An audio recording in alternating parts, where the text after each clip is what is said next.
నీ రాజ్యాన్ని స్థిరపరచాలనుకున్నాడు. నీ రాజ్యాన్ని గగనానికి ఎత్తాలనుకున్నాడు.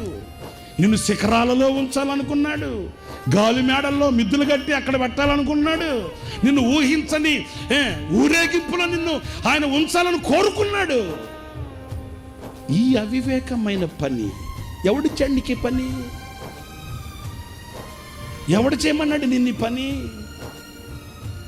నీ అవివేకపు పని నీ రాజ్యమును తునాతునకలు చేసేసింది. క్షమించండి ప్రియులారా ఈ మాట అంటున్నానని. నీ అవివేకపు పని నీ కుటుంబాన్ని పటాపంచలు చేసింది. నీ అవివేకపు పని నీ జీవితాన్ని కుక్క చింపిన ఇస్తరి చేసింది.